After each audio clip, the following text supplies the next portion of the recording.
ठिकाणी असणारी वध करतील कुठं पुढच्या काळाच्या ठिकाणी आणि ती असणारी भक्ती आणि प्रेम आता या ठिकाणी एवढे जमलेला सर्व समाज सर्व असणारे संत मंत सर्व असणारे वाचक सूचक आणि गावकरी मंडळी ही ताकद कशाची आहे एका भक्तीची असणारी ताकद आहे एक भक्तीपंथीची असणारे जी भक्ती जर आपल्या घरामध्ये मिळवली भक्ती घरामध्ये जर मिसळली तर घराचं काय होईल मंदिर होईल घराचं मंदिर होईल ही ताकद कशामध्ये भक्तीमध्ये एक भक्ती घरामध्ये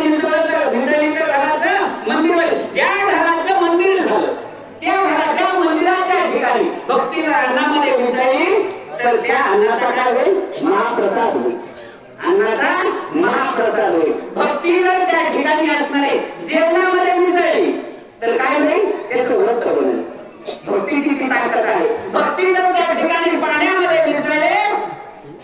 आलाच काय तर पाणी हे तीर्थ होईल पाणी भक्ती जर पाण्यामध्ये मिसळली तर पाणी हे तीर्थ होईल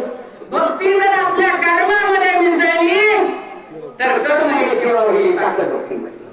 अशी असणारी भक्ती या भक्तीच्या असणाऱ्या भावानं या प्रेमानं सर्वजण या ठिकाणी आपण आलो सर्वांचे धन्यवाद पुढील जे राहिलेले वयातील महाराज सांगतील मी वाचतो सांगा ना सांगा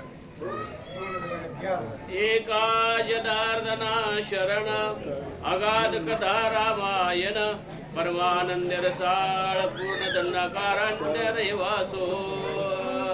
दंडकारण्याच्या ठिकाणी प्रभू रामचंद्राचा रहिवास आहे नाथबाबांनी आपल्या गुरुला शरण जाऊन सांगितलं अतिशय रसाळ आणि अतिशय गोड अमृतापेक्षाही गोड अशी असणारी कथा ज्या कथेमध्ये ताकद आहे शब्द कानावर पडल्याबरोबर आपल्या देहानं जे आपल्या कर्मामध्ये जेवढे पाप झाले तेवढे पाप नाहीशी करण्याची ताकद या शब्दामध्ये आहे या राम या दोन शब्दामध्ये आहे अशी रसाळ आणि गोड अशी असणारी कथा ही